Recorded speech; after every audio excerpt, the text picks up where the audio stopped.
everyone, Elsie Jensen here. Today, first of all, a happy Christmas, everyone. But today we are, I don't know why I said Merry Christmas, Happy Christmas. It's the same thing. But we're going to be making our smorgasbord, our Yule board, or Swedish kind of Christmas feast, which is a multi-course kind of feast here. So we're going to be prepping all the main parts, getting all the main proteins, veggies, hot stuff ready. And then later, at the very end, we will, when we assemble it all, we'll make a short of the final thing because it's kind of like a big charcuterie tray on top of the feast. So there's a bit of assembling towards the end to get to it. But let's get our sourdough up. We're going to score it and get it baking in here. And then we're going to work on a duck. Get our duck going. We've got our ham that we need to start cooking as well. And just in Swedish meatballs, Jansson's temptation, rutabaga mash. So lots of really great things to be happening. So I'm going to give my nice expansion score. And then yesterday I tried to do a Christmas tree and it looked like a feather again. So we're just going to stick with our classic, wheat leaf here. Can't go wrong with that.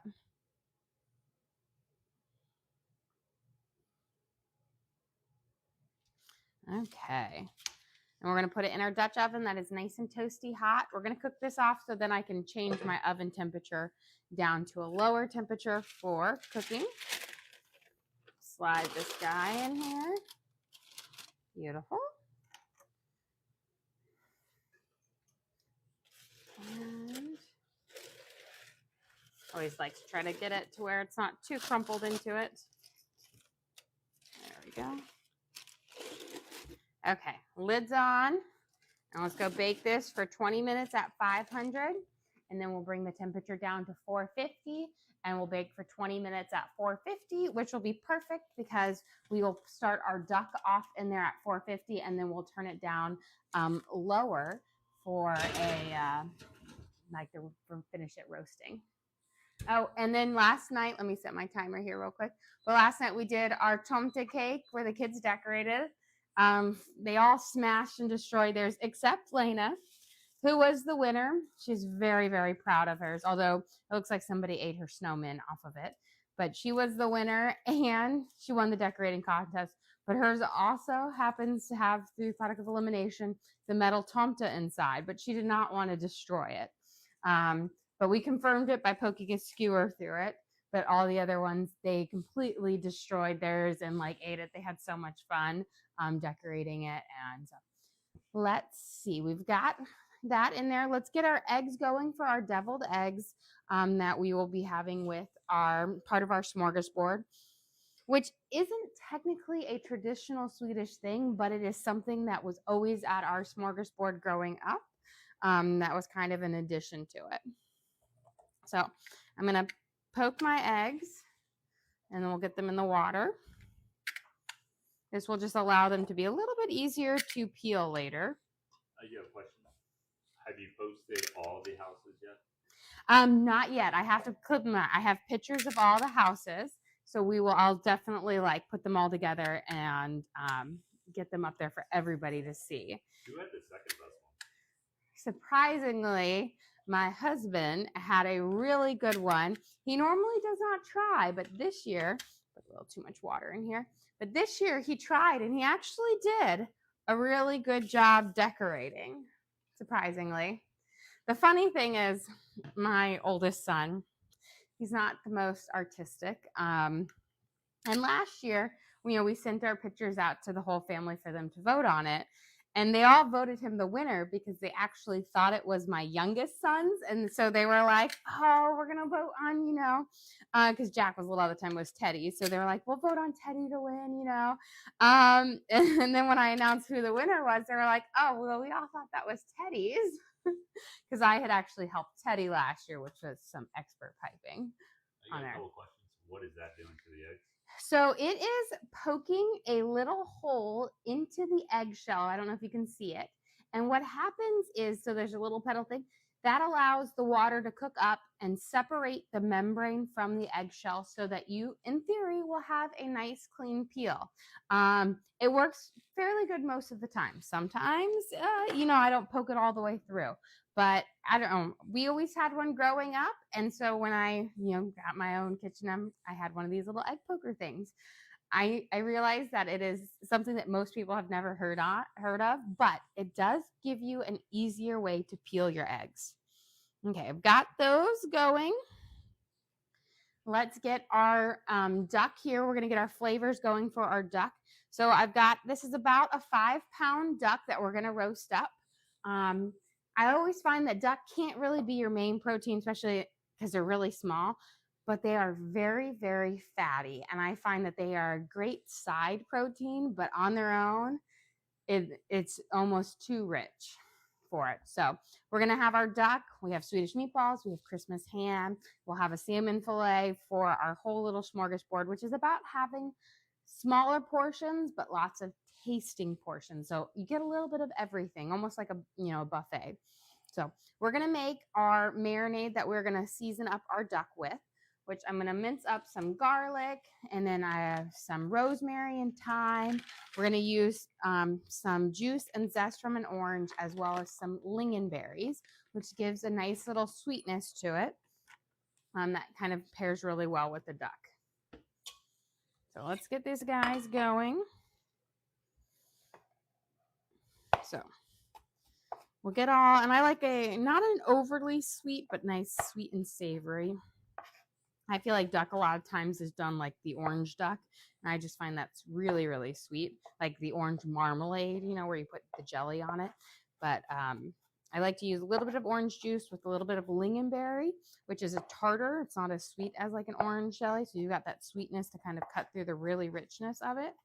But then adding in the garlic, rosemary, and thyme really bring those flavors out as well. And then we'll have an American ham, although traditionally, they serve a Christmas ham in Sweden as well.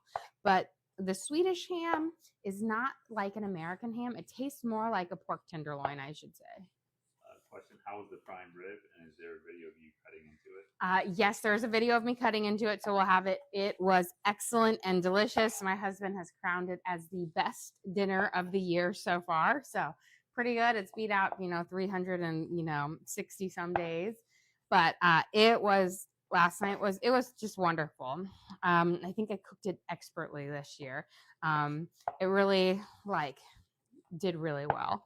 I don't know if it was the fact that I cooked 2 roasts at the same time with my meat arch on there. So I'm excited to hear back from my friend. Hopefully that I don't know what time they eat, but most people eat Christmas dinner early. Unlike our family, we eat everything late. But I'm hoping that it turned out well for them as well. And do you have a sourdough recipe? Yes, I do have a sourdough recipe. Just the one I have baking right now is our traditional one. I do have that recipe card available for everyone, as well as videos on how you can make your own starter and how you can make your very own first loaf, because I know that unless you've done it before, it can be a kind of a daunting process and a little, strange, because it's not like a yeast based bread, but well worth the journey. Makes really delicious food. Okay, we've got our garlic in there. Let's get our rosemary. Now with this, I'm going to take off, but I'm going to keep these little sprigs because even though they're not going to have a lot of the leaves on them, this is still going to have a good aromatic flavor, and I'm going to push this into the cavity of the duck. So I'm going to leave with a couple leaves on there, but that way it will be really easy to pull out too when we go to kind of carving. And but again, just more flavor into the duck. So we've got our rosemary, and then we're going to do thyme. And the same thing with the thyme. I'm going to leave those little twigs, and that way we can stuff up the duck with them, which they have the great flavors, but we typically don't use them in cooking because they're like a stick. Okay.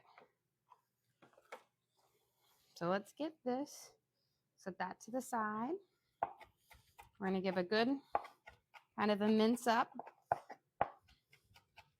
So kind of similar to our prime rib flavors yesterday. We also added sage, but we've got rosemary and thyme, which I think work a little bit better with the orange and lingonberry. Sage is, I think, a bit more earthy and doesn't quite complement the orange and lingonberry.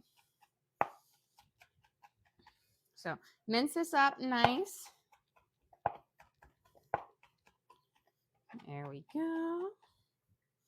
And then we're going to add this into our bowl here. And I'm going to wash my orange real quick.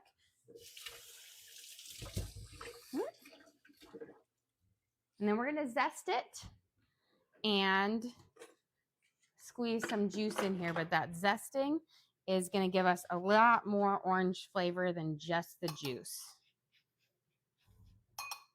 But we're going to use the juice, and then we're going to actually stick the cut up juiced orange peels inside the duck to give more of that citrus flavor to it. And I actually really like fresh orange versus, the super sweet, jelly that is often used. And the nice thing about using a citrus fruit, like, a lot of times with chicken, you do lemon, the citrus cuts through the fat and helps make it really juicy and tender. And that's really important on a duck because a duck is very, very fatty. Okay. We don't need to put the whole orange through the middle of it because I don't want it to be too citrusy. Let's add in.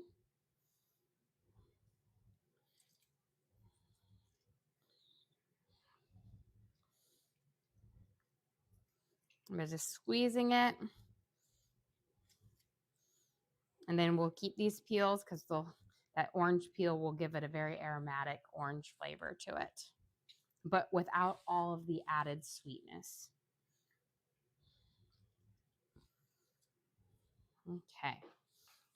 I'll rinse my hands. And then I see my lingonberry jam. So then we're going to use our lingonberry jam, which is used a lot in like Scandinavian cooking. I love to put it on my Swedish pancakes. They'll eat it a lot with a meatballs. I never liked mine with meatballs because I don't, but it is excellent with duck. I do it on my Christmas duck every year. We're going to add in a good like 1/4 of a cup. Again, I don't like to go too strong with the sweetness, but this little bit of the tartness, and it works well. And lingonberry jam is not a very sweet, it's a tart jam. We're going to mix it up, and then we're going to add in some oil into this and some garlic, salt, and seasoning here. But we have our base in here. We've got rosemary, thyme, garlic, lingonberry jam, and then orange zest and freshly squeezed orange juice. We're going to add in a little bit of oil that helps crisp up the top skin. Don't put too much in. This is a very fatty meat, so a little can go a long way. And then we're going to do our garlic salt. And we're going to put in about a tablespoon because we are seasoning up about 5 pounds of meat here. There. So I've got our little zesty paste, and then we are going to dice up an onion here. I'm just going to do a small one to kind of not dice it up, but quarter it to shove into the cavity of the duck as well.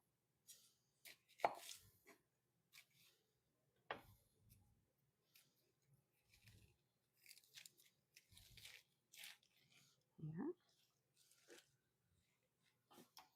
And I don't want to overstuff my cavity of my duck because then it will take it longer to cook, and it's going to take around 2 or so hours, 2 to 2.5 hours to cook, and then you need to let it rest for about half an hour. So we'll be prepping up all of this, and then while everything else is kind of in that resting phase is when you start prepping the other parts, which are all the kind of cold parts of the meal. Okay, let's start by stuffing our cavity, but first I like to put a little scoop of this into our cavity. of our duck here. And then we'll shove half of our onions in there.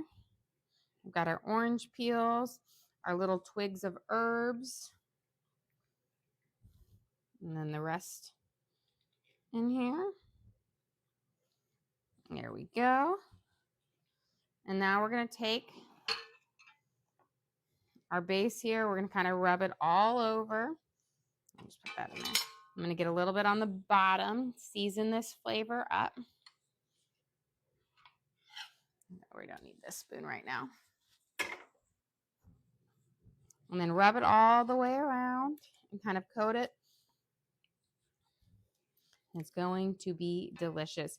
Unlike a chicken, when I do my roast chicken, I will separate that skin from the meat and put the my butter and herby paste underneath it.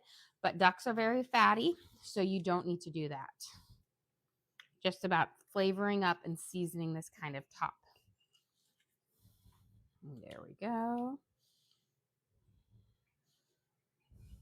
And I will say my prep before I had it in my roaster is I just patted it dry. You know, you remove the innards and then you just pat it really, really dry so that when you're ready to add this flavor, it will just go right on.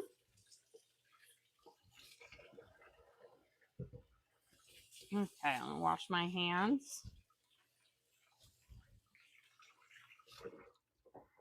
Okay, and for this, we will roast this in the oven. We will start at 450. Once we turn our temperature down, you're going to roast it for like 20 minutes at 450, and then we will bring the temperature down to about a 350 and finish it off on there. But that roasting in the beginning helps render that fat down really quickly to give you an even juicier, delicious duck.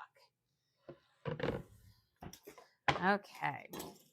Now, while we're waiting for our next part, let's get our onions cooking for our Janssen's Temptation, which is kind of like a scalloped potato or potato casserole type thing, except it has one kind of secret ingredient, which when we get there, I'll let you know. But it's an ingredient that we don't tell anybody about until they've tried it. And then to get their honest opinion, because people will be like, that's not it. But we'll get there and you'll see it in just a little bit. I love it because I've always grown up with it. My husband does not like it. But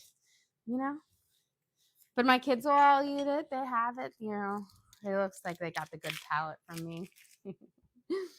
Okay, for our dish here, we're going to cut each onion in half, and then we're going to slice them nice and thin. And then we're going to saute them up in butter, and that's going to give them so much flavor into our little kind of potato dish here. You don't want to leave them raw. You've got to saute them. That is kind of like just makes the flavor come out better. Some people, they leave it raw, and it's just not as nice. You want that richness, the caramelization of the onions, and they just have more flavor. And I like to do them really thin so you kind of get them all over, like that flavor everywhere. And then the one thing that makes them really different from a scallop potato is you actually cut them like French fries. Now I've seen it done a couple, people will do it the scallop potatoes wise, but the way we always had it growing up and the traditional way is you cut them mandolin style, which is like little French fries, essentially, in there. And I always make it the same way because it's delicious. So we'll get these going and we'll get them sauteing up. And then I'm going to prep a potato for our Swedish meatballs to boil up because that's kind of a starchy base. But let me grab some butter here. The other day, somebody asked me how much butter I go through this week. And I said, probably about, 15 to 16 pounds. Well, I'm going on, we've surpassed 12 pounds.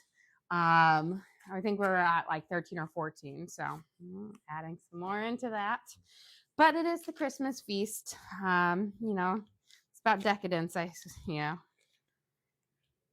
Okay, we're going to saute up our butter, our onions in our butter, lots of it because we want to caramelize up nicely, and we want that oniony butter to kind of flavor up our potatoes as well. So once that melts a little bit, we'll get that in there. Let me grab a small little pot out so we can boil our one potato. And that way we'll mash this potato up. And that's going to be kind of a starchier base in our Swedish meatballs that adds just good texture and flavor and helps hold it together. I don't need a full potato, so I'm just going to do a very loose peel on this. But when I do my Janssens, I'll get my peeler out. But it's just faster. You don't, with a knife than it is with a peeler. But there we go. Pretty close. And since I'm only making about 2 pounds of meatballs, you don't need a whole lot of potato for that. Just about one regular size potato. I'm going to dice it up nice and small. That way it will boil up faster and then I can hand mash it. But it's just you use the potato starch as a binding agent in the meatballs, along with the bread and the egg.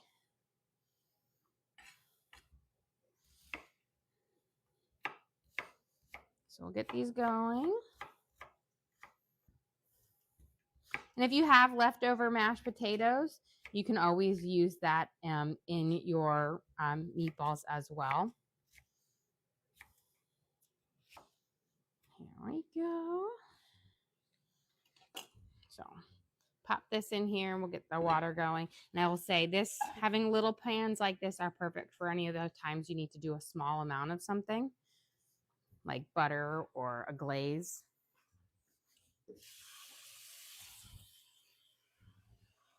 Or a single serving of mashed potatoes. Okay. Our butter looks pretty good right now. Good start. So let's get these onions starting to saute in it. And once they get a nice kind of golden caramelization to them, then we will be ready to put them in our Janssens potatoes. Now, with the potatoes, these are going to bake for, this will probably bake for about an hour and a half, but but when I do them in the really big batches, it's going to be a little bit longer, sometimes 2 hours to get the nice tender for the potatoes because you're baking them in butter and cream. Okay, let's get our sourdough out and then we can pop our our duck in the oven. Let me slide this guy back. Lane is very, very proud of her one. She goes, I don't want to break into it. I was afraid I was going to get the Thompson. Okay. We baked it for 20 minutes with the lid on. Now we're going to take our lid off and we are going to pop this in the oven and we'll bake it for the final 20 minutes. And this will be part of our smorgasbord. We're also going to be making a quick challah to go with it and bake up a stollen. So let me bring my temperature down to 450 and then we're going to put our oven in, or our duck in the oven. My brain is on the fritz. It's because, Christmas magic, late nights. Okay. We're going to do this. It's going to bake for 20 minutes at 450, which is perfect because when we're ready to take this out of the oven, we can bring this temperature down. So we'll sear that off. Beautiful. And let me get the timer here. We'll do 19 because it's already been in for a minute. And let's work on our next thing. We get this question a lot. What do you do with all the food you make? So we are a big family, so we do eat a lot of it the first time through. But I also make enough for my parents, and I send them all my leftovers over to my parents, and they eat it. So last night, what we had probably 2 good chunks of prime rib left. And then a little bit of the sides and everything. So we sent that, I sent that home with my stepdad, which he probably had for lunch today. And then he's coming over for the smorgasbord tonight. But essentially, I'm cooking food every single day for about 9 people. So 9 people eat a lot of food, a lot more than your, average family. And then I always like to make sure that there's enough for them to also have as like a lunch the next day. So it's like 11 on there. So just a lot of food.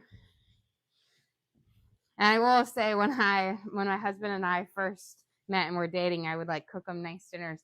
And I was really bad about making small portions of food because I'm so big for used to cooking for big families because I am from a big family. I'm like the youngest of 10. So I'm used to having just big food. First time you made me chili, you used like a 10-course pot. Oh yeah, the first time I made chili, I made my famous chili, and it was like for the 2 of us, it was like the good size Le Creuset one, the big, like the not my big one, but my other one, and I was like, maybe too much. Okay, let's get our rutabaga and carrot mash going. So this is a rutabaga. It's also like it's a form of turnip.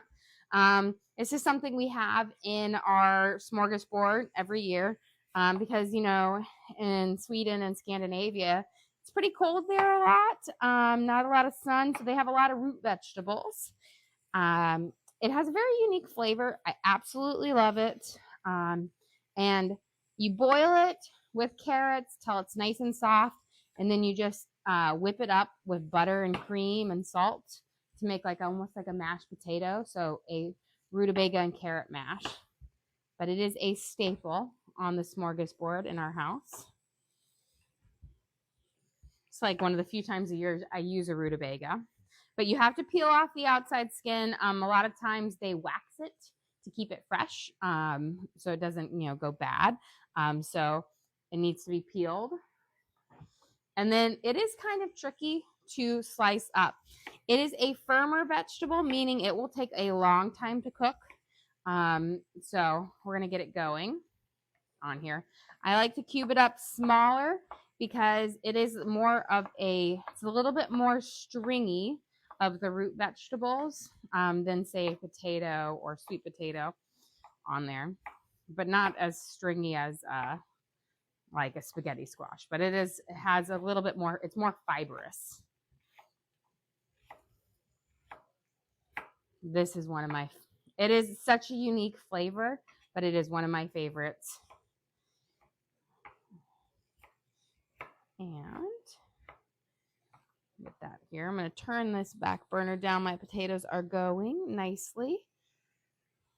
So once they're nice and tender, I'll mash them with a fork, and then we can start working on our Swedish meatballs. And the nice thing about the Swedish meatballs is, what we always do is we bake them, and then right before we're ready to serve them with the smorgasbord, we'll fry them in a little bit of butter so that you can actually have them prepped ahead of time. And then your final moments are kind of just reheating and assembling everything. Okay, we are going to get our diced up rutabagas going in here. I'm going to turn my water to boil.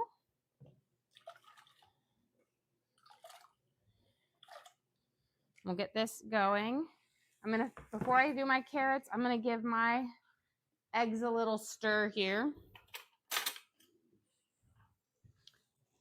And essentially, I'm going to bring my bottom ones up and my top ones down just to make sure they get a fairly even cooking. And then we'll flash them. Okay, let's give our onions a nice toss. We're getting there.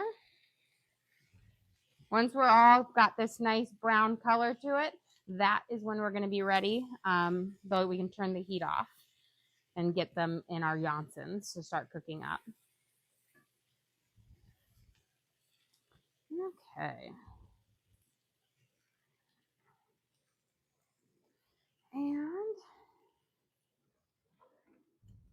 let's get our peeler here. So rutabaga is kind of pale. Growing up, I never quite understood why it was orange until I was older. My mom was like, you put carrots in it. And I was like, oh, that's where the orange color comes from the rutabaga. I always just thought it was an orange root vegetable, but it's not. The carrots add this subtle little bit of sweetness that cut through I want to say it's a stronger root flavor on the rutabaga that just mellows it out. So I feel like they are a good pair. They need each other to balance each other out. So we're going to give these a good peel, and then we'll dice. I'll kind of chop them up. I leave my carrots a little bit bigger because, again, the rutabaga take a little bit longer to cook. So I don't need to chop my carrots up as small. They can be bigger so that they take longer to cook and soften up.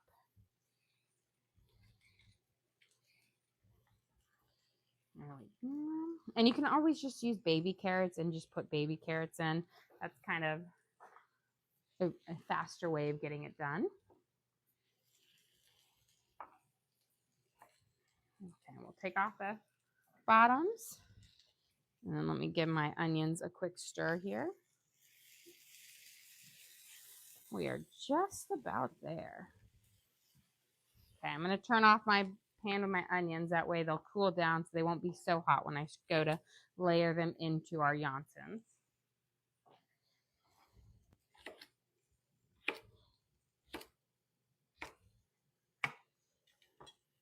Okay, we can drop these in as well.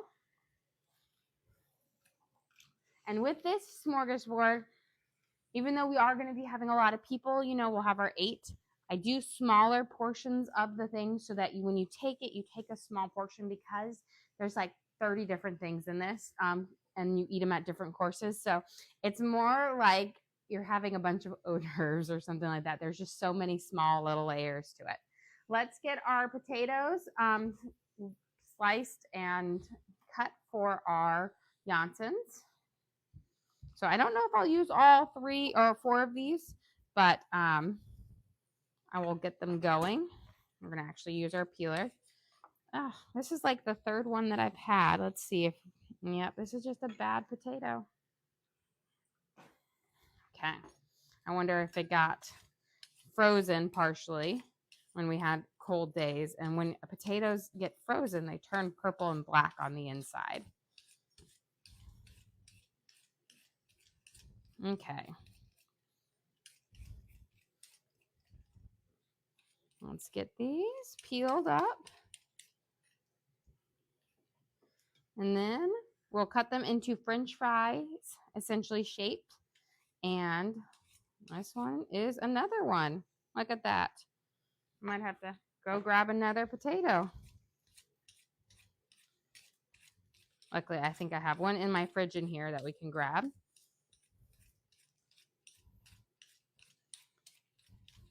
Here we go.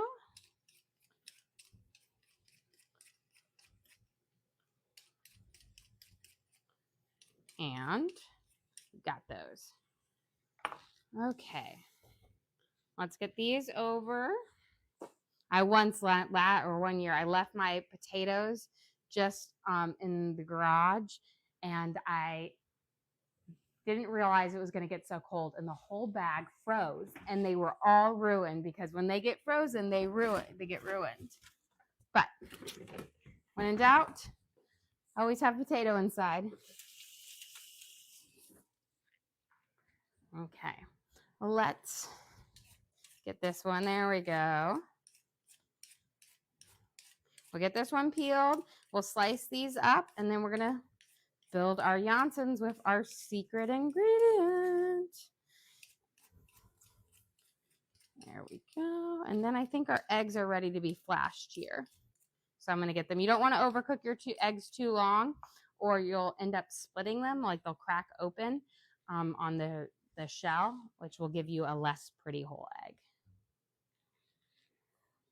And I think our back potatoes are done, so I'm going to turn those off as well. So what I'm going to do with our eggs here, just pour it out, the hot water. I'll flash it with some cold.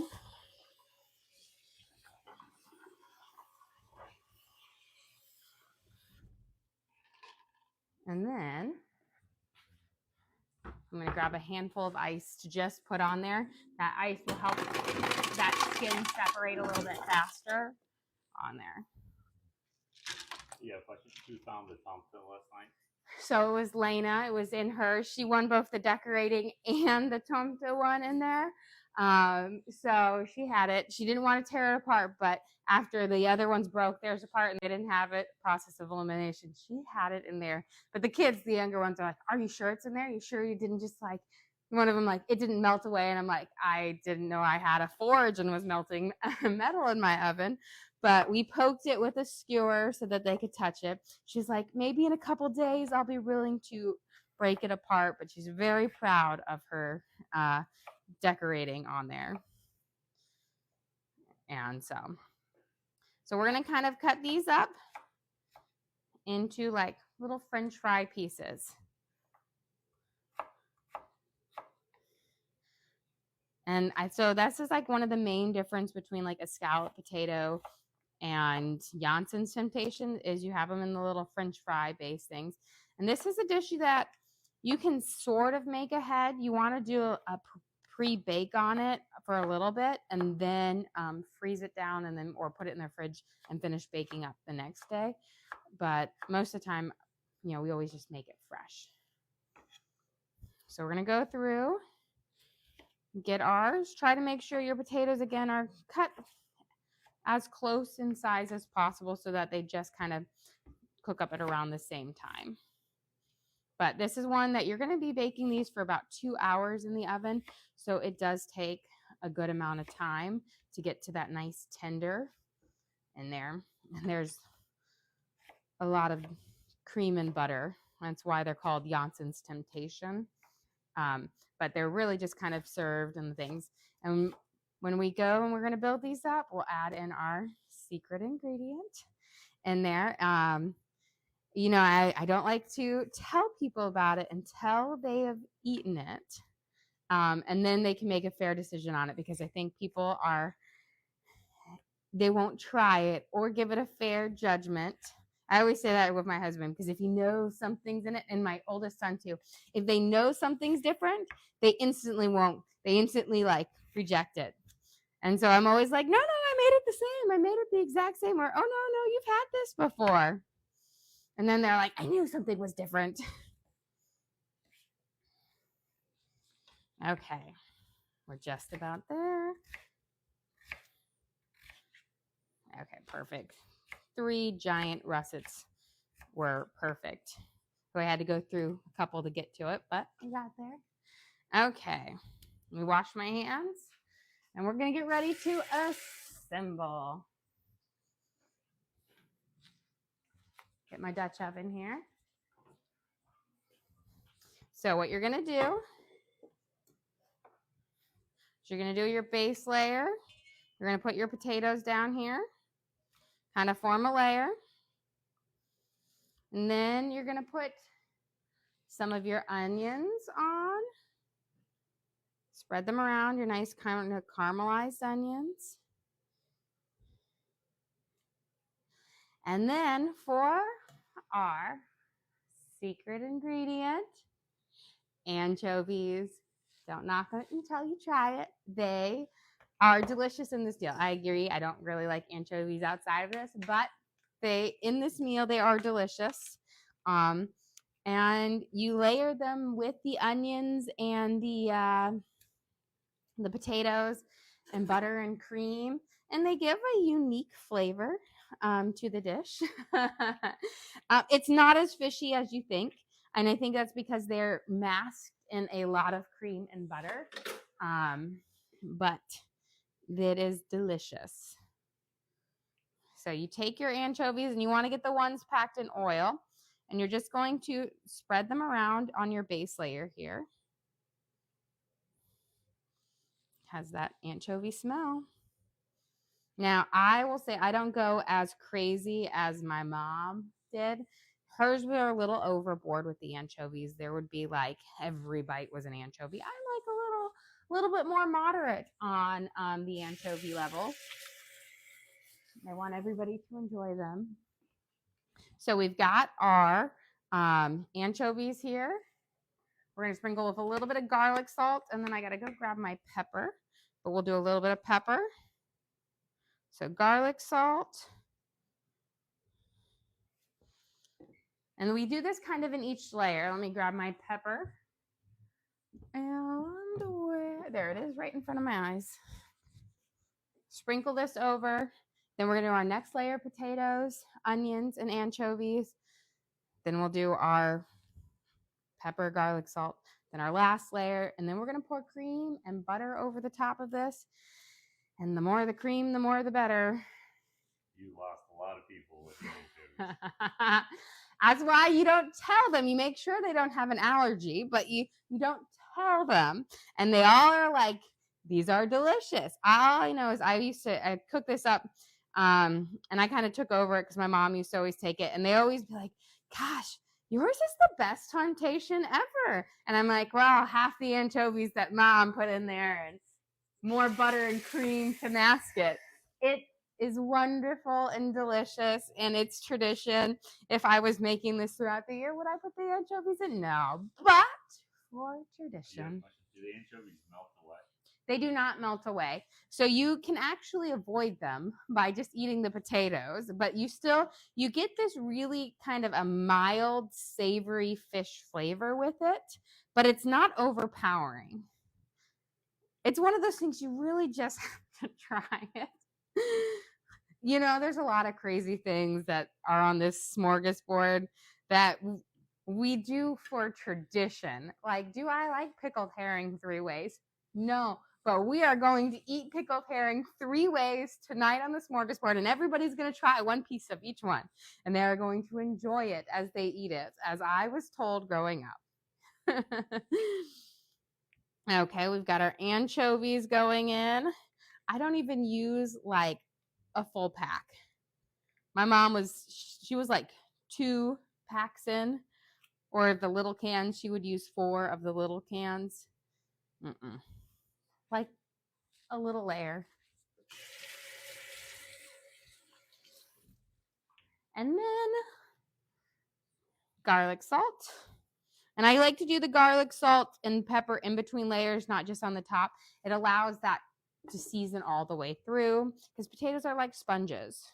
You have a question? What's in the pan? Can you go over it? So right now we have kind of julienne or like cut up like French fry potatoes almost, caramelized onions, anchovies, garlic, salt, and pepper. And then we will finish off with cream and some breadcrumbs. But, potato layer now. This is our final layer here.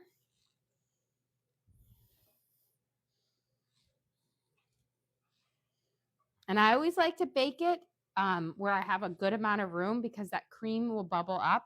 And if you make it too high, you're going to boil over into your stove or your oven, and you're going to have a mess to clean up the next day, a fishy mess. So you don't want to do that. Okay. And what's this dish called? Janssen's Temptation. There's also we'll call it Janssen's Frestosa.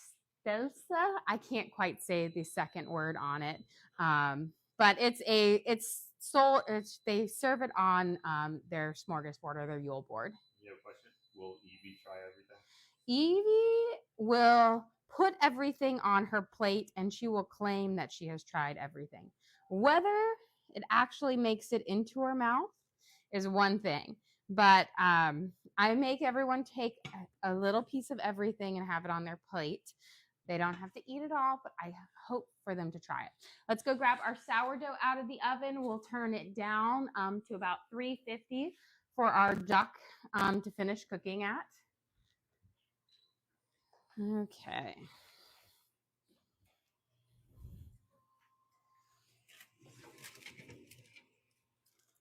So here is our sourdough. We can take a quick peek. So you can see this high temperature on our duck right here has given a nice crispy top skin. Look how much fat has already rendered down because duck is the fattiest meat ever.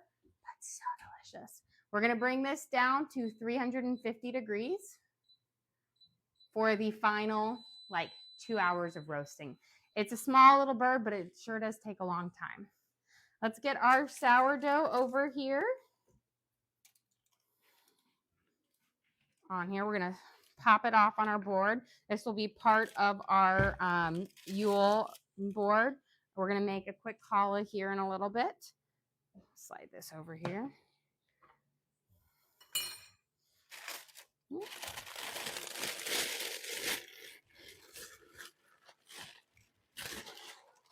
So we've got our pretty sourdough that we'll be baking up, or we'll cut up for our things.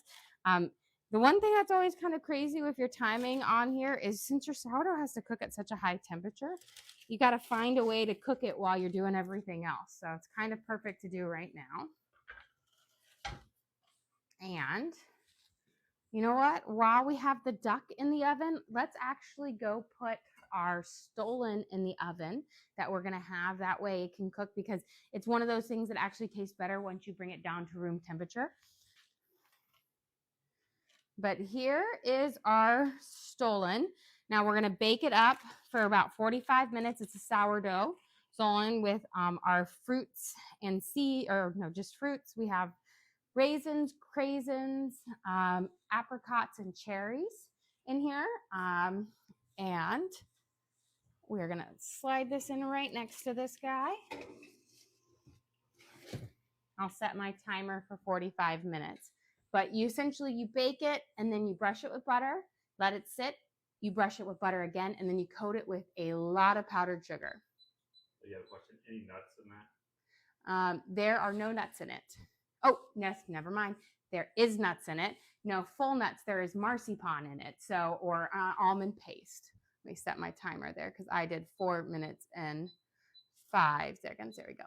So what I do is I take almond paste, like the baking almond paste, essentially marzipan, roll it, and I rolled this into 2 logs, and then when I rolled it up and shaped it, so you'll have these marzipan logs throughout the dish, or throughout the stollen, which gives you that unique flavor. And then our fruits, of course, were soaked in some alcohol to give them that stronger flavor in them. That all gets baked off, but that gives you that unique flavoring. Okay, we've got our onions on here. I don't do anchovies on the top layer, so it's just those base layers. So we're done with the anchovies. So not that many in there, not that many, guys. And then we're going to do our garlic salt. Again, a little black pepper.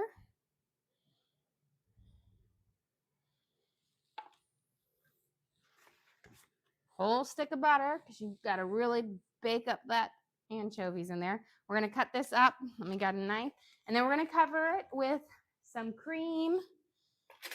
And then it's just going to bake in that cream and a little bit of milk base too. But we put the butter over the top.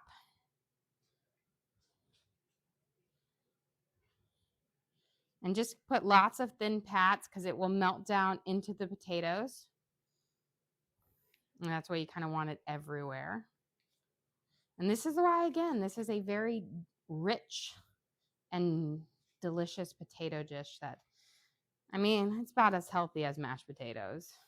Same ingredients, essentially different, minus the anchovies and onions. But you got butter, cream, and potatoes.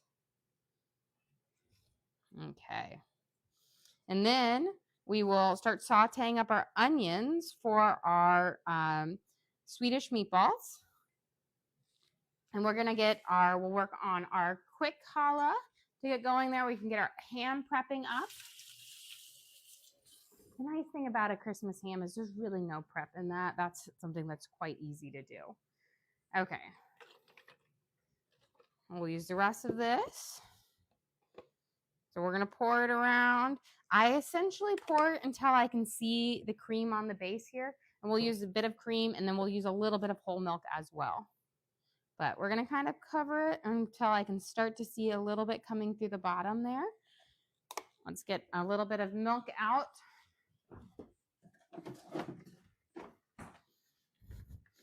Simply because if you used all cream, that would be a little crazy. There we go. You can kind of see it forming there, kind of puddles. You don't need to have it quite to the top, because what we're going to do here is a quick push down, just like that. There we go. I don't want it seeping over the top, because as those potatoes cook and everything settles, they sink down. And if you have them too high up, you're gonna it just takes a lot longer. Let's make sure we get just a little splash. There we go. And now we're going to coat it with some breadcrumbs and then another layer of like salt and black pepper. Honestly, I don't think anyone cares on this. It is delicious. You guys can minus the anchovies and you'll have the thing. It is delicious. You may not care. There's some anchovy lovers out there. It'll be for our kids to torture their families with. Mm-hmm. That's the whole point. Isn't that what traditions are about? So we got our sprinkle over the top.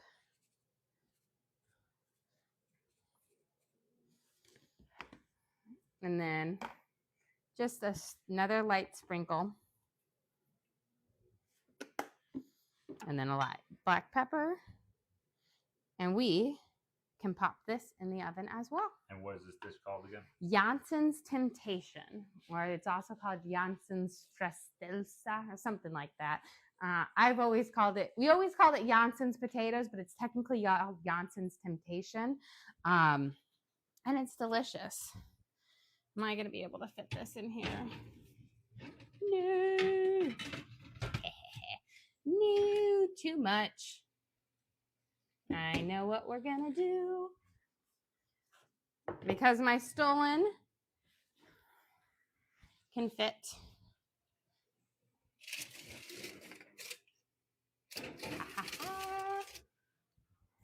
I say that, guys, and then it's going to like puff up and bake into the rack. It won't because it's not that type of bread.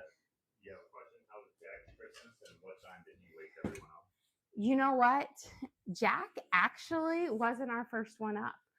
Evie is our early riser. She has always been our early riser ever since she was young. I remember the first time I got her to leave me alone was when I was pregnant with Teddy, and she was like 5 at the time. And I was like, you can't wake me up. Baby Teddy needs to sleep in my belly. And she finally let me sleep in the morning, but she was like a 5:30 a.m. girl. Jack didn't wake up until like 8:20 today, which is wonderful. And Evie is old enough now that she finally does not bother us when we sleep. But she was very, very excited. She was like, I first woke up at 4 a.m., but I knew I couldn't come down at 4 a.m. And I was like, that's a smart thing. She goes, but then I was down here at 6. And I was like, and she goes, I waited, even though I know you guys told me I could have my stockings already. And I was like, oh, it's fine. And she goes, can I open them up now? And she was very, very excited on there. But she's my early riser. But it is funny. She, no matter what, and she also has to go to bed early. Like, she can't make it super late at night. She's the one like kind of right after dinner she goes to bed because she's such an early hour. Now she's getting better about sleeping in more, as they get older. They enjoy sleep more on there. But it was, there. But I'm thankful that she has gotten past her because there's been many years of her waking us up very early. And I never, we've gotten out of that. My brother's kids, they wake them up so early. And I'm just like, I'm so thankful my kids sleep in. Even Teddy's one of my great sleepers, and he'll sleep in until like 9:30 on a regular basis. Sometimes I'm like, okay, buddy, we got to get up. And he just enjoys his sleep. And I like that. But he doesn't take a nap anymore. So I think he needs that extra sleep. Okay, we're going to get our potatoes kind of cut up here for our Janssens. Not our Janssens, for our Swedish meatballs. Our onions, these are not potatoes. And we're going to get these minced up. You want them nice and small. We're going to saute them up until they're caramelized. And these are going to add this really wonderful flavor to our meatballs. And that's what really makes them unique, because they are just really seasoned with onions, garlic salt, black pepper. And that's kind of really what it is. But it's that sauteed onions that just make them so delicious. And these are now a favorite part. Now, I do make Swedish meatballs a couple times a year. Growing up, we only ever had them on our Swedish smorgasbord. And my mom would make like 10 pounds of them when we did it, so we could have meatballs for days. Although when you're little, about the third day of smorgasbord leftovers, you're like, I can't do this anymore. Can't have this. Can't have anchovies anymore or pickled herring. The first day you're like, amazing feast. Second day, oh, these are great leftovers. Third day, you're like, not again. And my mom, they would always make such huge portions. I've gotten better to where I've make smaller portions. I could probably go even smaller, but it's hard to go small on a recipe that you're used to making so big. I haven't found a way to make my chili smaller yet. It's such a big, when I make the chili for the Super Bowl, it's such a big. Now I've cut it down. I think one year I made it and it was literally like 30 pounds of chili. I've cut it down to like 20. It's still a lot of chili. But it's I always hear, I have a couple of friends. I'm like, here's your pot of chili. You're getting a bowl of chili the next day. And luckily chili tastes better the next day. Okay, so we've got the first round of our onions up. This is still not small enough. You got to go very small because you don't want super big onion chunks. You can put your onions through a food processor and chop them and then just go over them again with your knife. I just find that with a food processor, your onions go from being like crazy dice to paste, and you don't want it into a paste. You want just little tender onion bits. This was always growing up my job. My mom always was like, okay, time for you to mince up. And she's like, and make them small. You got to make them small. And she would be like, nope, smaller, smaller. And there's a lot of onion for this. So the way our recipe was growing up is you used 1 onion per pound of meat. So we have 2 pounds of ground pork, so we're going to use 2 onions.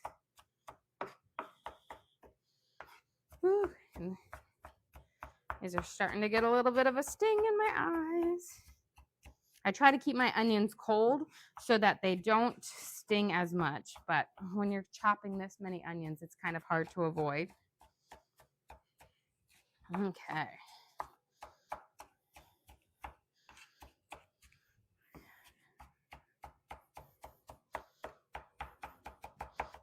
Okay, we'll do one last ninja chop over. We're good enough. Okay, and with this, we're gonna cook this in butter as well. Everything in butter. We're already down to half a pound of butter that we've used. And we're not even halfway done. Okay. Let's get all of these onions in here. And we'll let them caramelize up. And then we can start prepping up our ham. Oh, we got to make our quick challah. So there we go. A couple more. I'm going to go wash my hands.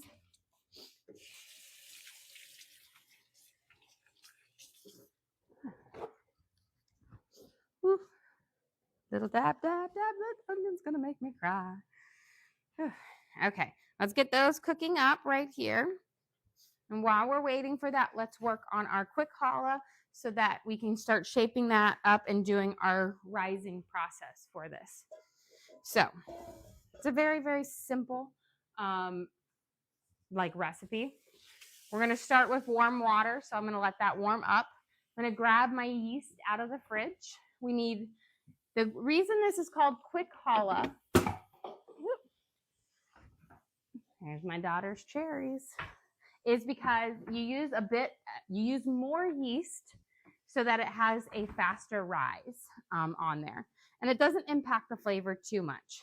So we're going to start out with 3/4 of a cup of warm water with a whole tablespoon of active dry yeast or instant yeast. See if my water is warm enough right now. Not yet. Like another minute or two. Let's check our carrots and our rutabagas.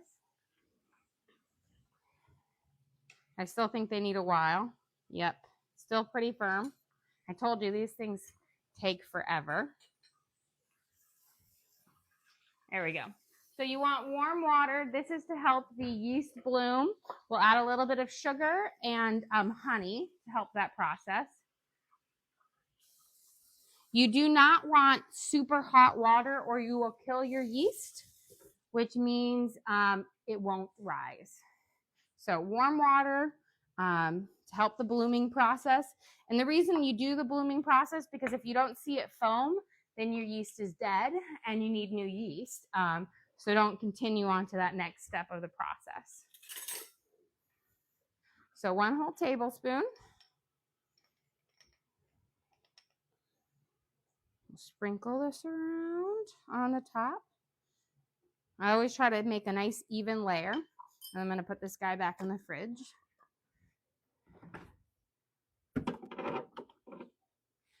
And then we're going to sprinkle some sugar over the top. We don't need a whole lot of sugar, just enough to kind of get it going. It speeds up the process. Sugar is like food for the yeast. We'll do about 1/2 tablespoon, maybe a little bit less. You really just need around a teaspoon or so. And that doesn't need to go in there. And then we're going to do about 2 tablespoons of honey.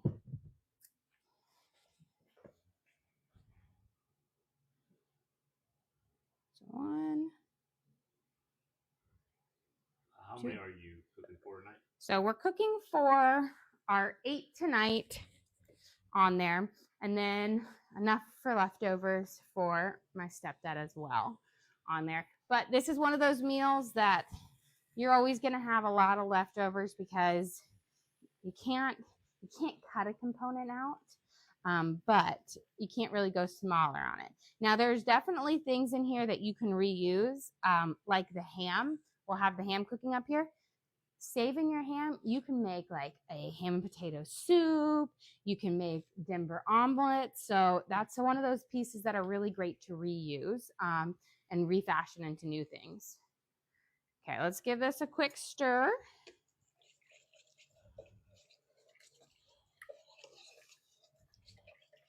Kind of let it mix up. And then we're going to give it about 5 minutes. And once it's nice and foamy, then we can move to the next part of that. Let's start getting our things ready. Got a little bit of honey on my hand. There we go. Okay, we're sauteing up our onions right now. We're not going to be ready to throw these into our potatoes until they are like a golden brown, but we can work on our panade for this. So since we have 2 pounds of meat, we are going to be using 2 slices of bread.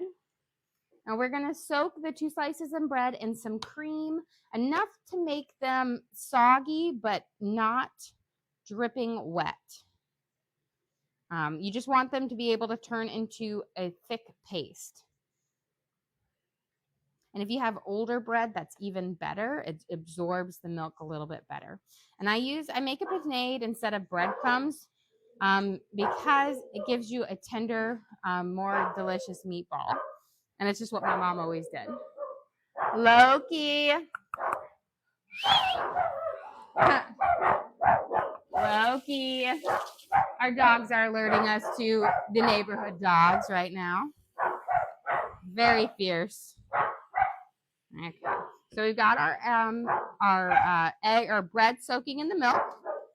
So we have 1 slice of bread per pound of meat, and we're going to have 1 egg per pound of meat as well. There we go. Wash my hands real quick. Loki. Okay. Give this a nice little saute. And then we're going to use about 1.5 teaspoons, 2 teaspoons of garlic salt, about 1 teaspoon per pound of meat. And about 1 teaspoon of black pepper. Let's sprinkle more. There we go. And then let me strain. We're going to strain our potatoes here and mash that up so we can add that in there as well. And then we'll add in our pork. We can start making our panade. Then we'll add in our onions. But again, you want them to be nice and brown and caramelized because the more tender they are, the more flavorful they'll be. Okay, let's get these strained.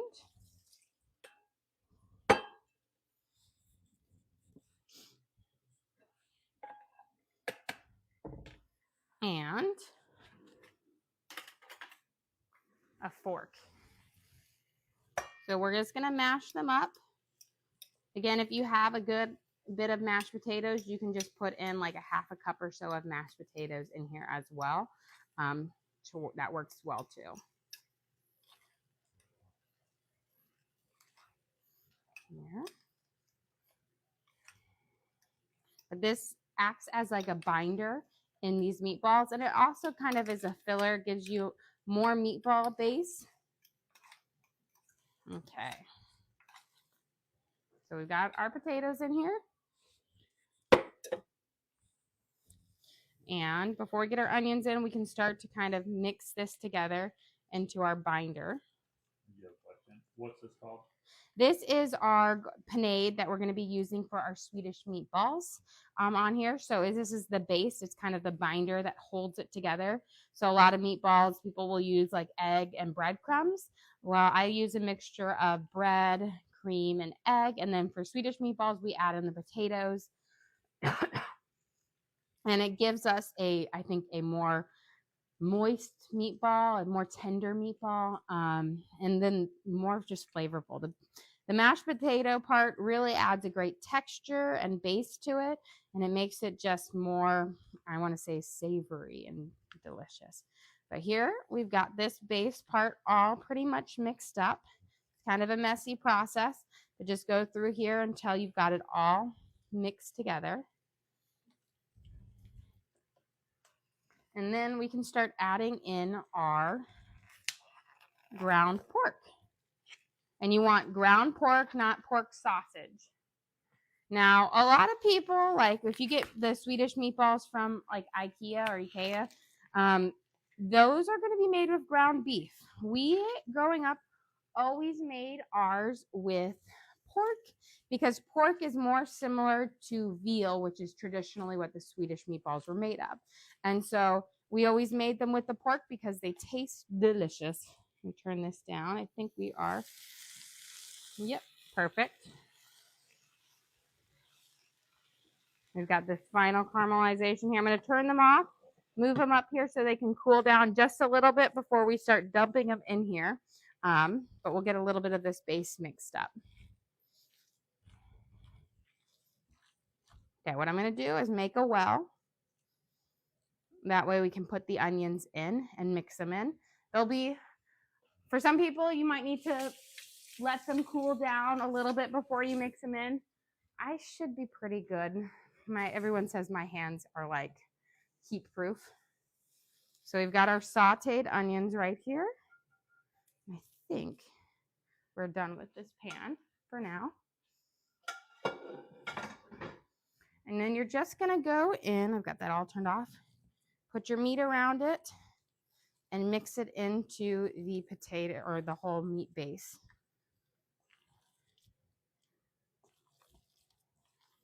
And you can always let the onions cool off. I find that once you start mixing them, they're not that hot anymore.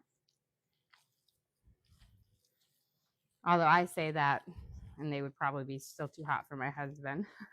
He says, my kids, everyone say, oh, you wash the dishes with like liquid lava and water. And I'm like, I like it hot. Cleans it up nice.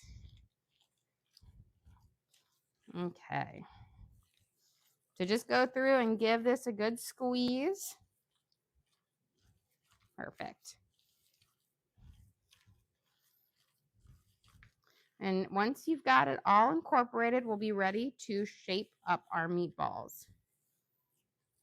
Beautiful. So let me grab a pan. Now, traditionally, Swedish meatballs are like yay big. I make them bigger because I want to roll out less meatballs.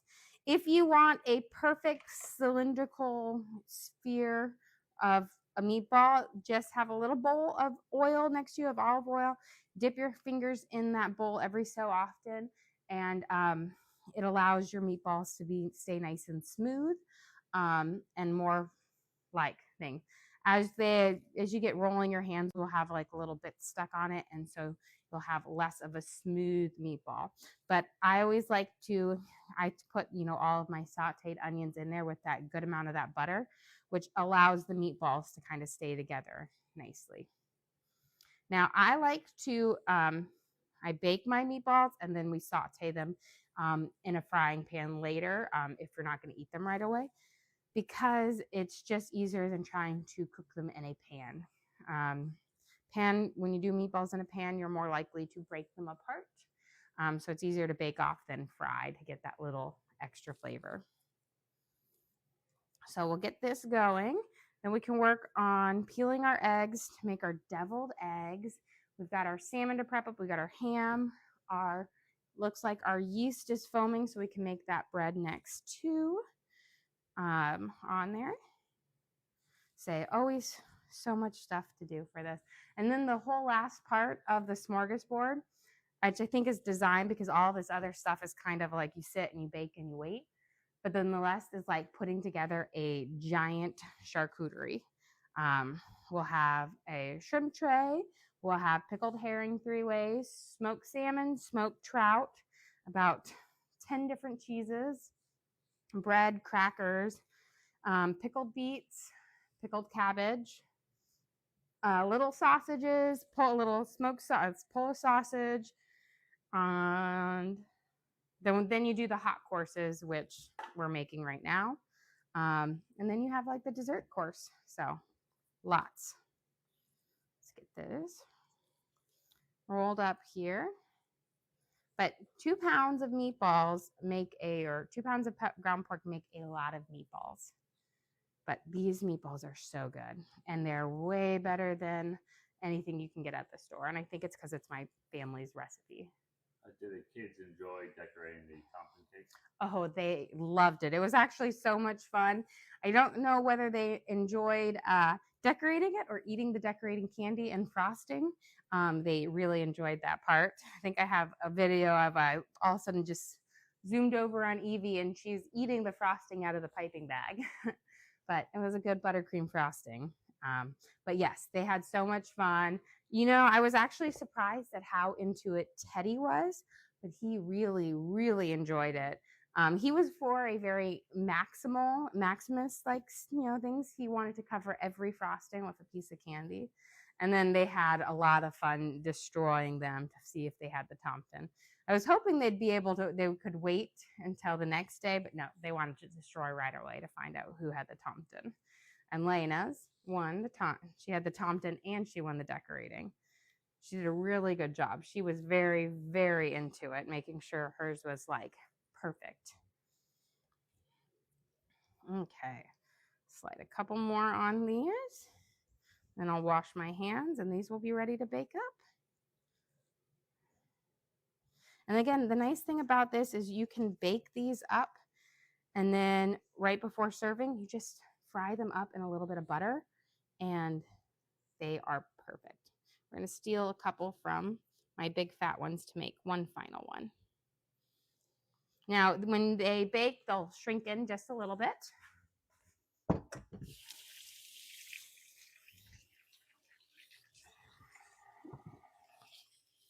Okay. Get a good scrub down in my hand. Now we're not going to pop these in the oven until we take something out of our other oven. So we'll just pop them over here, but they can wait. That's the nice thing about them. While we're waiting here, let me just clean this area up. We can be done with this cutting board and I'll use another one. We're going to work on our bread.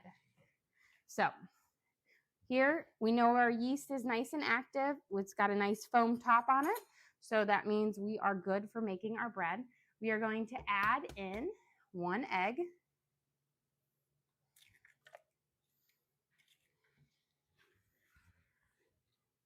Grab my olive oil. About 3 tablespoons of olive oil. 1, 2, and 3.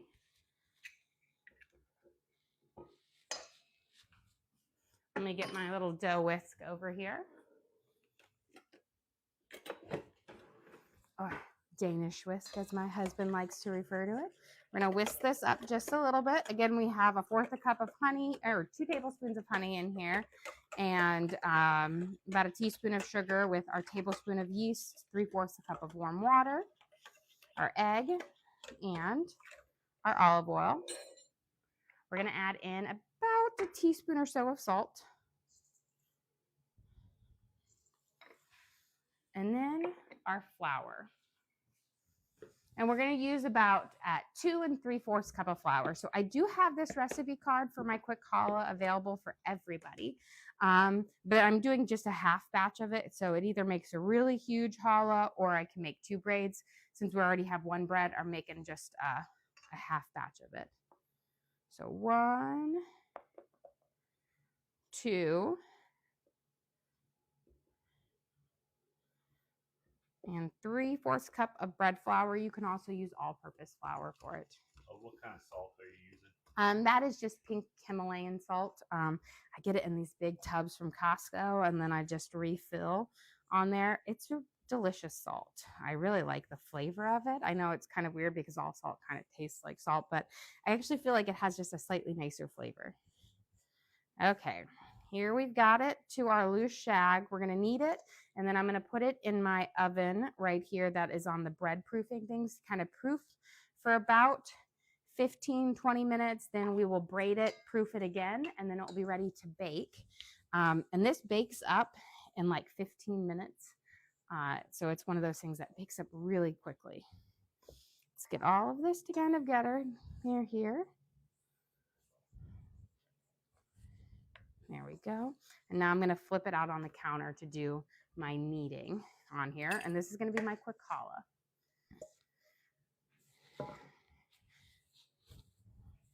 And just knead it until you have a good elasticity on your bread. It's still going to have a little tear on it because, again, that flour hasn't completely hydrated, but you should be able to get a good knead in it fairly well.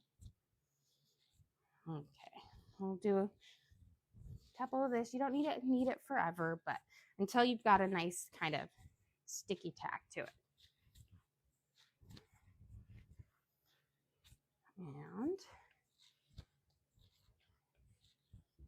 And with this, so the nice thing about that is we used a whole tablespoon of yeast, which is a lot more yeast than you normally use. It's about double, but allows it to puff up faster, which means you can have a nice, wonderful bread sooner.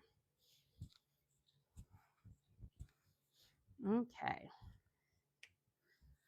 We are pretty good now. We're going to cover it and we're going to place it in our oven to proof at 95 degrees, or if you have a nice warm spot.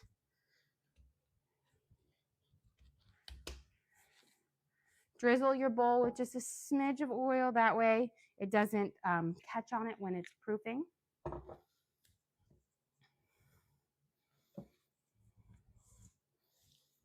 I always just like to roll it around in it. And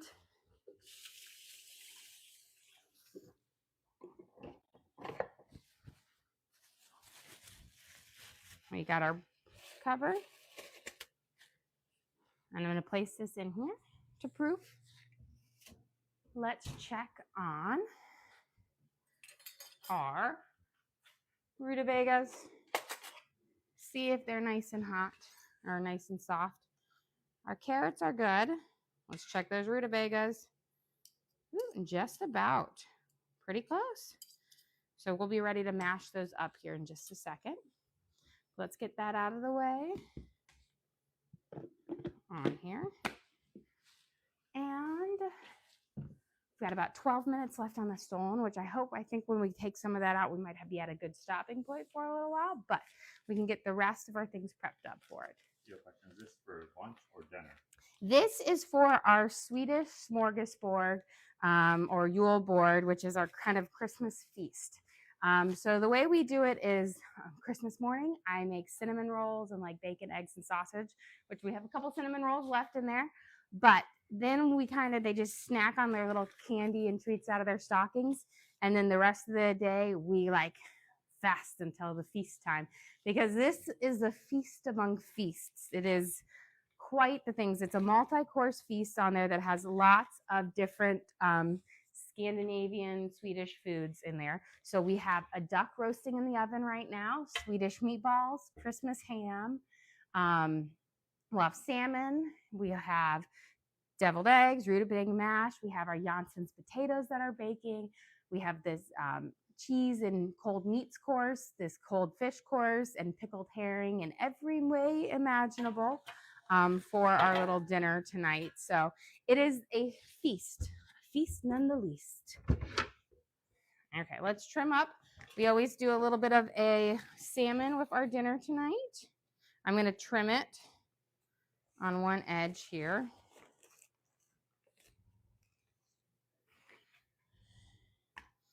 Okay, I felt like they didn't do the best job deboning. I'm going to take out and just, if you ever notice that, just run your finger along, and if you feel any pricks, you know that there's a bone in there. And I always find it's better to get your bones out now, because sometimes they can hide, and sometimes they do a good job, and sometimes whoever cleaned this one did not do not the best, but sometimes they can hide in here. Think. Got one more. There we go. But just take them out. I mean, technically their bones are edible, but they can be dangerous if they're not cooked well enough to where they still can poke you. Let me use my knife here. I'm going to just trim off this fattier piece right here, so we have a nicer one. And when we do this, we kind of have, again, we have multiple things. So people will have just a really small sliver of our salmon. We're going to do a lemon dill salmon. So I'll kind of spritz it with a little bit of lemon juice, olive oil, garlic salt, some fresh dill, and then we'll make a lemon dill sauce to go on it. So a very traditional salmon dish. But we can do kind of a quick marinade on it right now. And let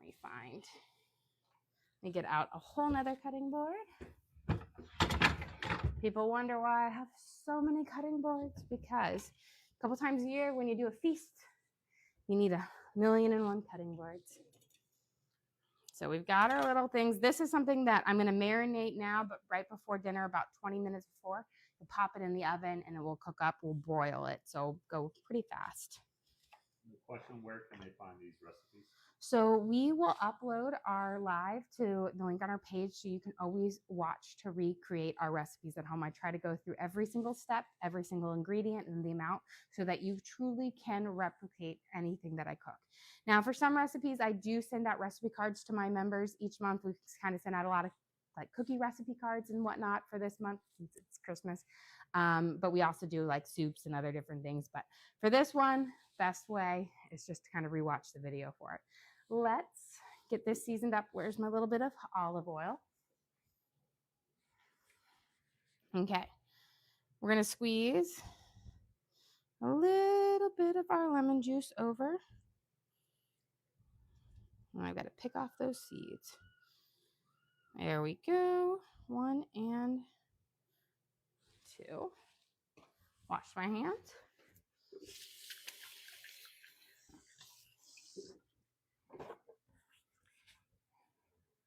And then do a really light drizzle of olive oil. And then you essentially want to you can use a brush, but spread it around. It kind of seals in that moisture from the lemon, because the lemon will actually start to kind of chemically cook your salmon. So spread it around. You can use a basting brush if you want to, but I find your fingers work well. You just have to wash your hands like every 5 seconds. And then we will sprinkle a little bit of garlic salt over the top. There we go. And I always just do it to where you kind of see a little bit of that speckling. Remember, garlic salt's not quite as salty as regular. And then lots of dill here. We'll use more dill to make our sauce, but we're kind of just going to put a couple little sprigs throughout across the top, and it will be more of a mild dill on top. And then you'll get more of that things, but this is more like the pretty dill.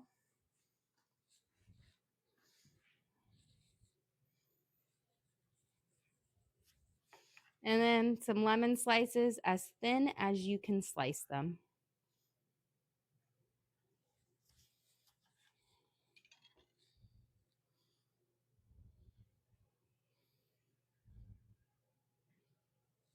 And this will be ready to kind of bake up on there. But right now that lemon juice and that olive oil and that garlic salt is going to kind of sink into the salmon. It's going to help break down that natural fat in it and will make it really, really tender and delicious.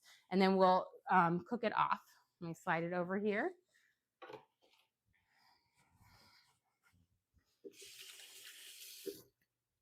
Okay, let's get down to our eggs.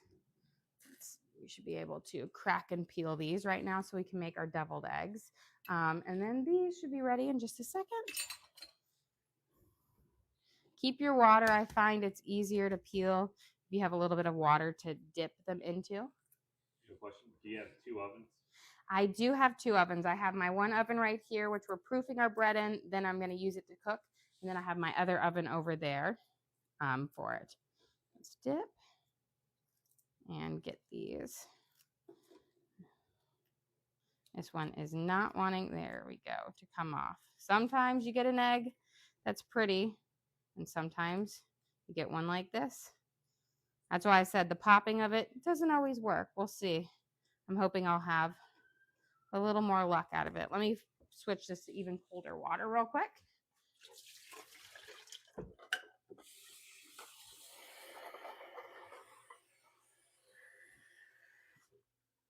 Okay.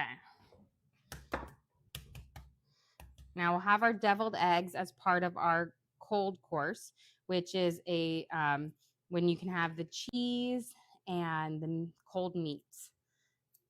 And there's like a certain order. Technically, you have to start off with the cold fish course, which is shrimp cocktail, pickled herring, smoked salmon, smoked trout, some little caviar. Although I'm not sure if I bought caviar this year. I think I just have pate. Here we go.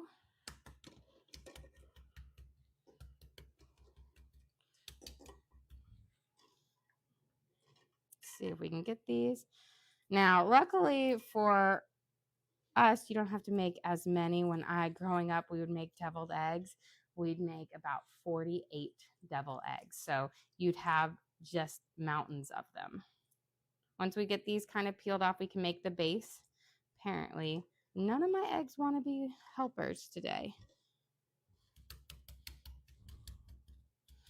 And then we'll whip up our rutabagas and our carrots that are mashing right now. They're going to whip together to make this kind of like a bright orangish mash, which has just a lot of that rutabaga flavor to it. It is lovely. Here we go. Finally, one that is cooperating. There we go. Take it so I have a little bit more water to work with here.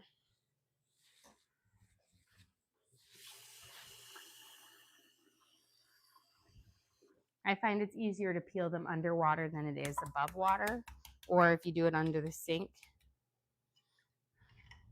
Just allows it to break apart a little bit nicer on here.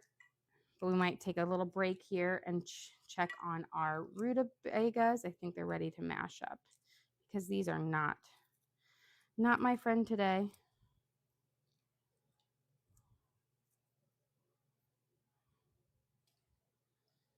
That will be a small one. Okay, we're going to let them sit a little bit longer, see if maybe they'll loosen up on here. And we use this to strain our potatoes. We're gonna strain our carrots and our rutabaga.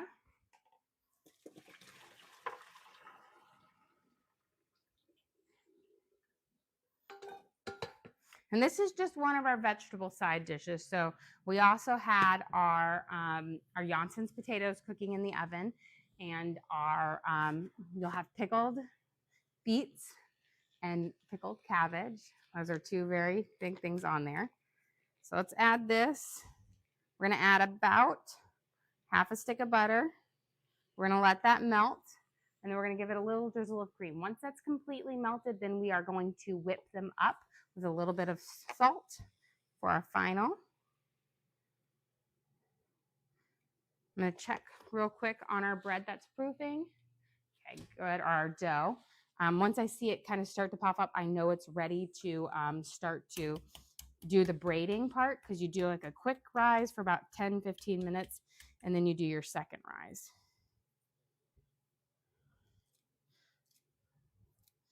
This one is working a little bit better. I know, I feel like they have so many of those things out there, like put baking soda in your water, put salt in it, and you'll come up with perfectly like peeled eggs. I can get, sometimes mine turn out nice, and sometimes they turn out not great. I heard that technically, like, the older your egg, the better it's supposed to peel versus like fresh eggs. But I don't know if that's just a old wives' tale or not. Here we go. This one looks like it is promising. The membrane is actually separating. I'm glad I don't have to do this for a job. Wouldn't do a very good job at it. Okay, look at these, and it looks like our stollen is about ready to come out. So let me get this popped, and then we'll go grab that out of the oven. Okay. And then there's this. And then we can put our meatballs in. Everything is looking fantastic.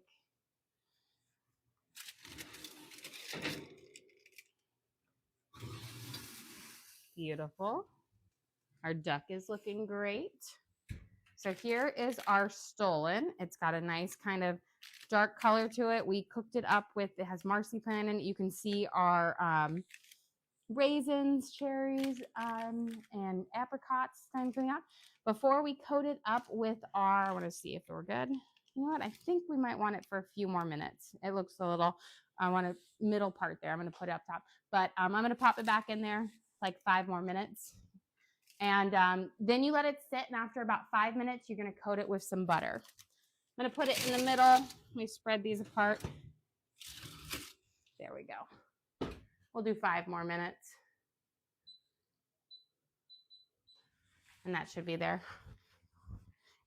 I wonder if, because I had that little Dutch oven on top of it, it didn't get quite right where the oven was. It didn't get quite as brown there. So I split it apart there to make it. Okay. Let's get these. Our butter is just about melted in here, so we can whip that up for our thing. These are like the worst peelable eggs ever. And then we can make our, we're going to braid up our bread, and then we'll let that do the second rise. Oh, and we got to put our meatballs in 5 minutes. So many different components here. Okay, let's get these whipped up. And then we'll braid our bread, and then we'll attempt to peel a few more if they want to agree with me. And get this plugged in. So because this is a metal pan, I can whip it straight in there. If you have a nonstick pan, don't do that. Now these take longer to whip up than mashed potatoes because they're firmer root vegetables. There we go. I'll let them kind of, there we go. Got to chase those carrots around. But once you get those carrots mixed in, you're going to get this nice kind of bright orange color. I always thought rutabagas were this color until I was finally at the age where my mom's like, it's not that. You got to put the carrots in there. Let's turn it up. There we go. We're almost.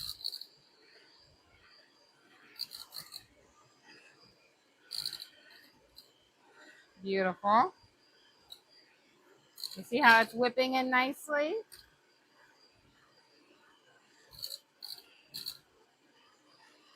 Okay. We're going to let them sit for just a second. I'm going to add just a splash more of cream, and then we'll add our little bit of salt in. And now I don't use garlic salt. I use regular salt on this because I find that the rutabaga flavor is very strong and it doesn't necessarily complement the garlic. Okay, before we finish up our last eggs, let's get this rolled out for our thing. So it's already puffed up a little bit, as you can see. When we roll it out, it's going to puff up. After it proofs the second time, it's going to puff up a lot more. So let me grab this, and I need my pastry cutter. So we'll grab this right over here. Now, to give you that pretty loaf, you're going to want to cut it into 4 sections, that braid. Don't do it in a 3. 3 is like a classic, like my hair braiding. For the challah, a very simple one to give you a nice thing, do it in 4. You have a question? Is this your only live for this? Yes, this is our only live. We're doing our big feast here on there. So, because this is quite a meal to cook. I kind of, I get up in the morning and I make my cinnamon rolls, get the dough proofing, rolling out, because cinnamon rolls aren't too difficult. And then I do like just bacon and eggs, very, very simple, until the smorgasbord time, which is lots and lots of work. So you're going to roll it out nice and long. Let me get my parchment paper here. That way I can put it out. But I always say roll it out for the first part, essentially as long as your baking sheet. We'll lay them out there, and then we'll do our fun braiding. And then you're going to let it rise some more, which will poof up and like double in size, essentially. And then you're going to bake it, and it's going to poof up even more. But it's one that just, you don't need to do as much work. And then we can prep up our ham to go into the oven, because we're going to be in kind of like a holding pattern for a little while, which is when, once we get that main part, I'll bid you guys adieu.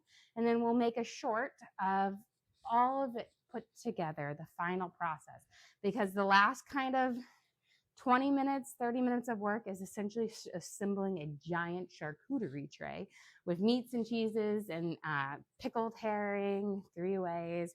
But got to set it up, in course, going there. So going up, my grandfather was very, very strict about when you could eat which course, and you couldn't deviate.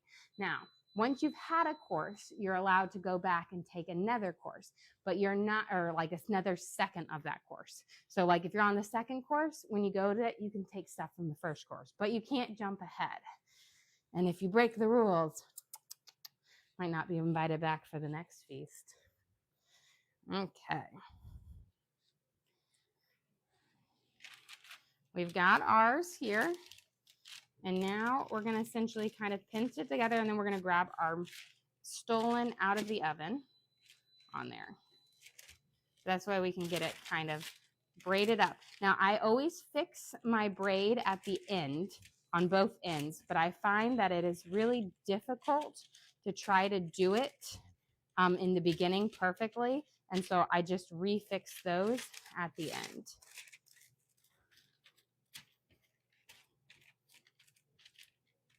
And it may look like it's easy, but it is actually a lot harder than you think.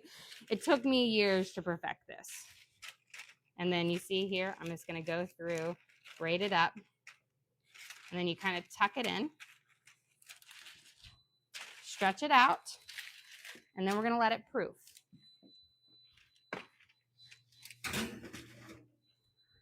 let's go grab our stollen out and we can put our meatballs in. And then we kind of finish up. We got like 10 more minutes of prep and then it will be a waiting time for everything to kind of cook. Much better. Look at that. Much better. It has a much nicer coloring in the middle. Let's put these meatballs in. Beautiful. And our duck is looking fantabulous here. You can see we've got this nice kind of amber red color on it. Look at all that fat from the duck basting down, but cooking beautifully. And then our Janssen's potatoes are cooking up well. You see that kind of cream is boiling up around them. I know, Janssen's, you've got to try them before you knock them. Those anchovies, I swear, do wonders. They do wonders. They make it magical. Okay, before, you need to let it cool for about 5 minutes. Then we will brush it with butter. We'll let it cool again, brush it with butter, and then we do our big kind of coating of powdered sugar. But this is a sourdough stollen with apricots, cherries, raisins, craisins, and then we have 2 marzipan logs throughout them. And what are the potatoes called again? Janssen's Temptation. They're just a very common Swedish, Scandinavian Christmas potato dish. So it's like a potato casserole of deliciousness. Okay.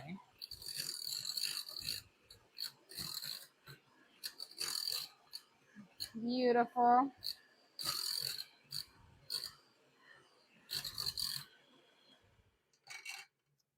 We've got our sweet potato mash ready. And the nice part is then all you have to do is kind of reheat it when it's ready to serve it, but it heats up really well on there. Okay, let's see if we can get these final eggs cracked on here. Then we will make up our base for our deviled eggs so that these can start chilling for the cold course, because you're allowed to have these during the first course. I know. This is what growing up as a kid, it was like I took the shrimp and the deviled eggs and sometimes like the smoked out things. I never touched the herring, but I always have the herring there, you know, and I always try it. And every year I just buy 1 jar of pickled herring and then I make 3 different sauces for it. But I have it there because you've got to have the experience. You know what I mean? I've never grown to like it, but my mom loves it. But I think it's just something you had to be there to enjoy it and grow up with it on there. Let's see. Let's get these guys. And then I saved 2 eggs because I leave 2 eggs plain hard boiled because we have 2 that do not like our deviled eggs. They just like a good hard boiled egg. Okay, not a single one of these peeled nicely, guys. There we go. Okay. We've got this on here. Okay. Let's prep up to get ready for our next kind of course 2 on here. I'm going to actually transfer this to a cutting board for when we're brushing it, and then I can use that baking dish for my hand.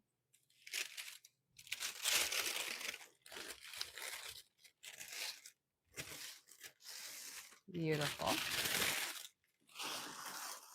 The nice thing is it will get a whole powdered sugar coating on it, which will add just a ton of flavor. I'll just set it up here for right now. And then we're going to get our ham ready for roasting. Now with the ham, it comes in pre-cooked. So essentially you're heating it up. And we'll heat it up. I don't quite do it. They're like heat it up at 2 something whatever for like 2 hours. I find that a ham heats up a lot faster than that. And if you overcook it too long, it dries out. So we're going to put it in there and we'll have it start warming up here. We'll have it in this oven warming up or at around 300 tinted. That way it keeps that moisture in. Grab scissors. And then, you know, when you're cooking a ham, you've never done it before, you don't put the glaze on until the very end. Well, the end, and then the last 10 minutes you turn up it and you kind of crisp it on there.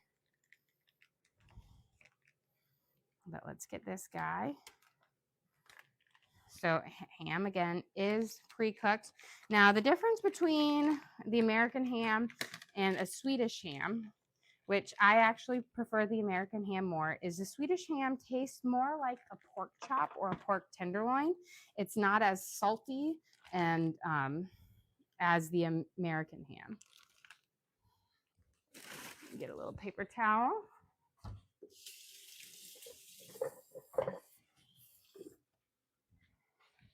Clean up my mess.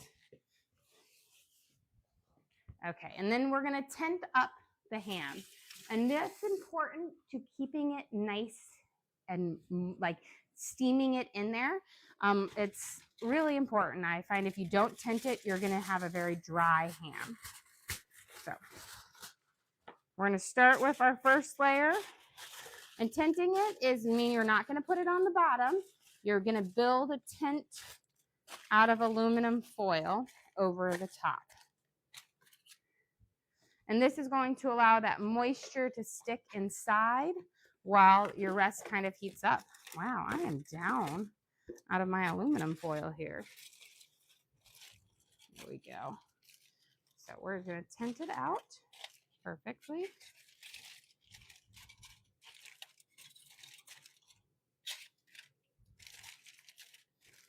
There we go. And just kind of tunk it in there. There we go. And then once our bread is proofing, I'm going to pop this in my oven and we'll bake this at 300 for about an hour or so. And then that final minute, we'll turn up our oven and then we'll bake it at about 425 with that glaze on to give you that nice kind of crispy sear on it. But we have at least that part done. It's nice when like almost all of the main components of this feast is done. So there's a lot less work in the assembling ones. Makes it to where you can relax on there. Okay, let's do our first coating of butter on our stollen. And then we should be able to whip up our deviled eggs and then we can put our second coating on. And then it will be time to bid you adieu for the rest of our little Christmas celebration. Melted butter. So I'll have it in here. And if you've ever seen them make stollen at a bakery, they don't just brush it with butter. They actually have a huge vat of melted butter and they dip the whole bread in butter. I do not have a vat of butter. That would be a lot, and that would probably increase our butter intake for this week to like 20 pounds. So we don't need that much butter, but you're going to use about a whole stick of butter for this. This is why this is a dessert bread and not your everyday bread, because it is full of that. And you need to do it in 2 bases instead of just one at one time, because the first one kind of coats in and permeates through. The second one is going to be your base that's going to hold on your powdered sugar for that really rich coating on it. Okay. And let's get that going on there. Let's get our eggs. Let me get a plate out. We'll do a green plate for Christmas. We've got these 2 that will stay to the side. And we're going to make our deviled eggs. I make them very, very simple. This is the way my mom's made them. There's nothing fancy about them. But they're just a classic. So we've got our butchered eggs there. Never understood how my mom could make such beautiful deviled eggs. So cut them in half. Preferably without ruining them, like me. And so growing up, my mom had the spode Christmas plates things. That's kind of what I want to get, is all the spode setting. I think next year I'm going to take the dive and buy myself a set of spode because that's what we always had for Christmas. And she even had the spode egg plate, which I always thought was such a strange plate that they would dedicate. But I guess people have a lot of deviled eggs at Christmas. There we go. So take your yolks out. Do any of your siblings enjoy cooking? Um, No, I don't think so. Actually, one of my inspirations to cooking is not actually one of my siblings, but my brother-in-law. He got really into cooking. He's married to my older sister, who's about 11 years, 10 and a half, 11 years older than me. And so he came into my life when I was, like 7 or 8. And he developed a really big passion for cooking and kind of introduced our family to all sorts of like bougie cooking stuff. And I kind of actually it was kind of a role model for me in that. But none of my siblings know. Although, so growing up, we always took turns cooking a different night of the week. When I was younger, I always remembered my sister Bronwyn. She would do like spaghetti or homemade, pizzas or, taco night. And then when I got older and I got to pick the night of the week, I started cooking. And it slowly went over to where I was one night a week at 13 to by the time I turned 15, I was cooking 5 nights a week as like my family chore / job. I don't know why my siblings didn't like it because it was the best paying chore in the house. And you got to pick exactly what you wanted for dinner every night. It was a win.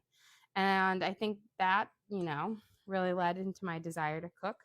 Plus, my mom really like fostered it. She really like took me to Williams-Sonoma to get all the cool baking stuff and cooking stuff. And, we would go to Whole Foods together and pick out the stuff. So it was one of those things that it was a lot of fun. What do you make for New Year's Day?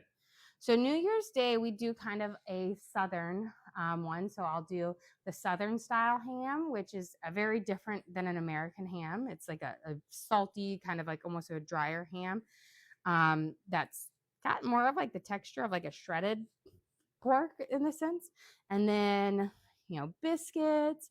I'll do Hoppin' Johns, which is a black-eyed peas dish, grits and collard greens.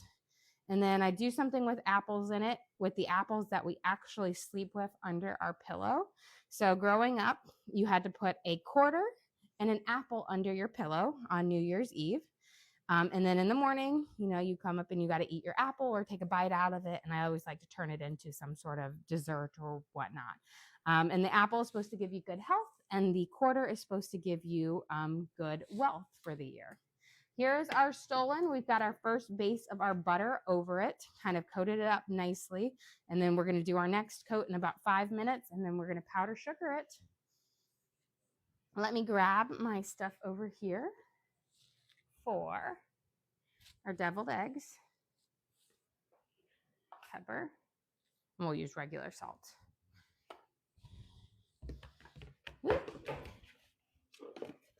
Dropping everything left and right. Okay, so we're gonna mix it up. We're gonna put mayonnaise in our egg yolks. And you gotta use mayonnaise, no Miracle Whip. You want the sweet, or Miracle Whip is sweet and mayonnaise is salty. You kind of want to do equal parts mayonnaise to egg yolks. So whatever egg yolks you have, you kind of do that equal part mayonnaise to it. We're going to give a little squeeze of Dijon mustard, about a teaspoon. And I've got mustard on my hands. And a little sprinkle of black pepper.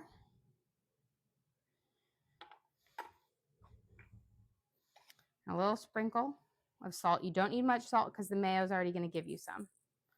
But like a half a teaspoon. Mash it up. You could whip it if you want to, but I find mashing it works just fine until it's all incorporated. Might actually grab a fork because that whip mashes a little bit better. And then we'll just spoon it back in there. If you want to get really bougie, you can put it in a piping bag or a Ziploc baggie and pipe it into each one, but that's a lot of extra work. But it will give you prettier ones, although I don't think I can improve on mine anymore because they are pretty ugly halves. They did not want to peel. But it's not about the look. It's about how delicious they taste. And these are so good. These are one things I remember we'd all like as they're prepping it out because they would get put out and we would just steal a deviled egg. Okay.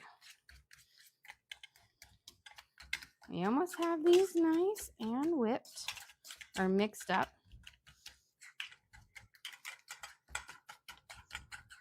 Okay, let's do a quick taste. Perfect.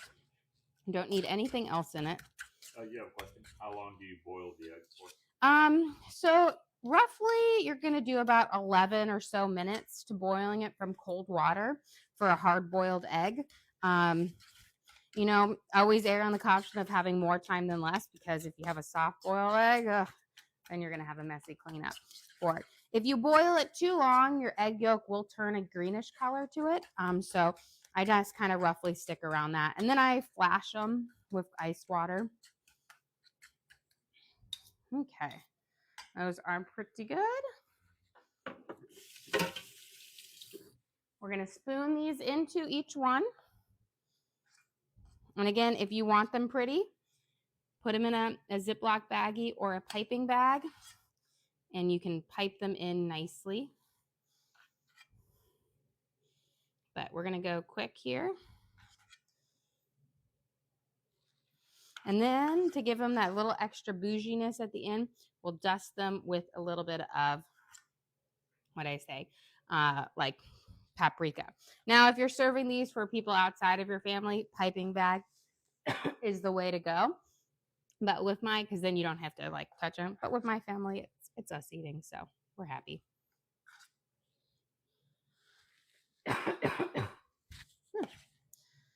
There we go. So we'll get these over here for our little smorgasbord. And I always find these were the savior of the cold fish course, because outside of the shrimp cocktail, there was slim pickings on what was yummy out there. Now I do have a couple things that I've added over year. Like Whole Foods makes this delicious smoked salmon salad that I have added to the cold fish course, which my kids absolutely love. So there's things to improve on, but you can't change. You can't get rid of the herring because you've got to have it. It's part of tradition.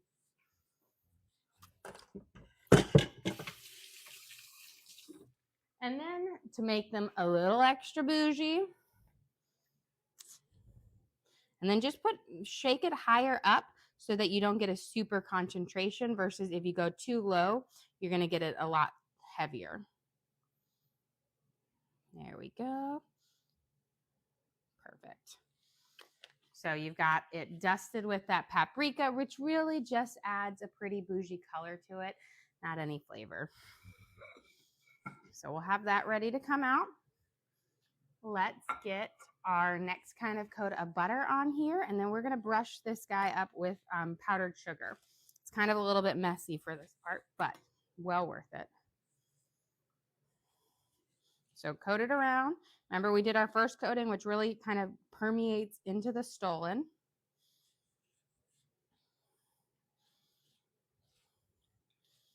Kind of coat it up.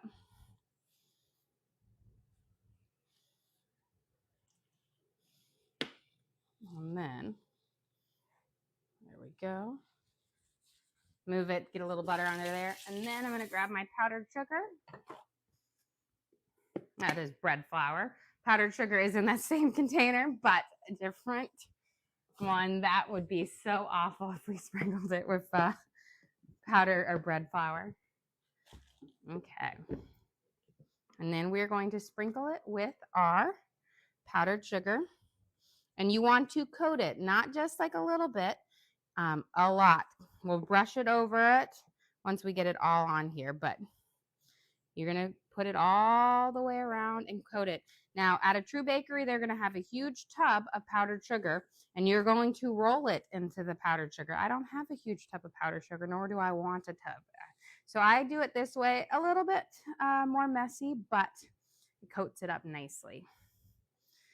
And then we can take a quick peek on everything in the oven, and then we will bid you guys adieu, and you'll have to wait for the final results of it on our thing. Here we go. Let me wash my hands real quick because we'll check. I might have everything ready here. Oh, and I'll show you guys.